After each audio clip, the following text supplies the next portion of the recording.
بسم اللہ الرحمن الرحیم۔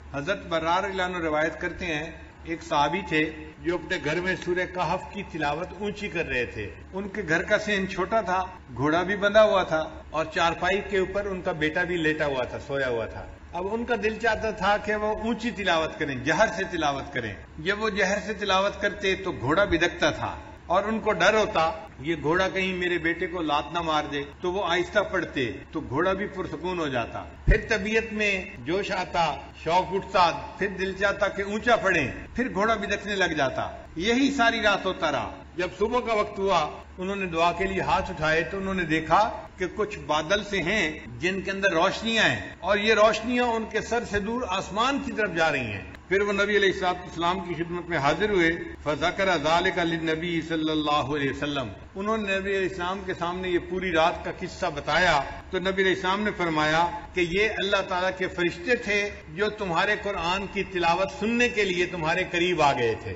اگر تم تلاوت کرتے رہتے تو مدینے کے لوگ اپنی آنکھوں سے اللہ کے فرشتوں کو دیکھ لیتے۔ تو سورہ کہف کی تلاوت سننے کے لیے اللہ کے فرشتے آسمانوں سے نیچے اتر پڑے۔ ابو درداء رضی اللہ عنہ روایت کرتے ہیں، من حافظ 10 آیات من اول سورۃ الکہف، کہ جس بندے نے سورہ کہف کی پہلی 10 آیات کو یاد کر لیا، اسما من فتنۃ الدجال، اللہ تعالیٰ اس کو دجال کے فتنے سے محفوظ فرما لیں گے۔ پھر معاذ رضی اللہ عنہ فرماتے ہیں کہ نبی علیہ السلام نے ارشاد فرمایا کہ جس نے سورہ کہف شروع میں تلاوت کی اس کے لیے قدموں سے لے کے سر تک نور ہوگا، ومن قرأہا کلہا، اور جس نے پوری سورہ کہف کی تلاوت کی تو اس کے لیے اللہ تعالیٰ زمین سے لے کے آسمان تک نور پیدا فرما دیں گے۔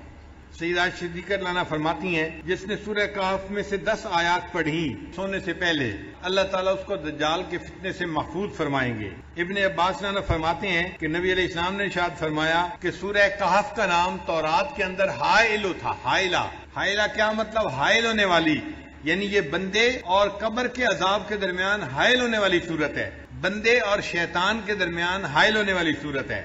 عبداللہ رضی اللہ عنہ فرماتے ہیں کہ نبی علیہ السلام نے ارشاد فرمایا، وہ گھر جس کے اندر سورہ کہف کی تلاوت کی جاتی ہے اس رات شیطان اس گھر کے اندر داخل نہیں ہو سکتا۔ یعنی جو بندہ رات کو سورہ کہف تلاوت کر لے گا اس گھر کے اندر شیطان رات کو داخل نہیں ہو سکتا۔ آپ اندازہ لگائیے اس سورت کی کتنی عظمت ہے کہ جس گھر میں رات کو پڑھی جائے شیطان رات کو داخل نہیں ہو سکتا، تو بھئی اگر دن میں پڑھی جائے گی تو دن میں بھی داخل نہیں ہو سکے گا، اور جس گھر کے لوگ پڑھیں گے وہ فتنہ دجال سے محفوظ رہیں گے۔ اس سورت کو یاد کرنا اور اس کی کثرت سے تلاوت کرنا یہ بہت فائدے کی بات ہے، اسی لیے جمعہ کے دن اس سورت کا پڑھنا اور بھی زیادہ ثواب کا باعث ہے۔ نبی علیہ السلام نے ارشاد فرمایا کہ سورہ کہف کو جمعہ کے دن تلاوت کیا کرو، تو ہم سورہ کہف کی بھی تلاوت کریں جمعہ کے دن اور اس کو یاد کر کے پڑھنے کی کوشش کریں تاکہ اللہ تعالیٰ ہمیں شیطان سے بھی بچائے اور جو دجال ہے اللہ تعالیٰ اس کے فتنے سے بھی ہمیں محفوظ فرمائے۔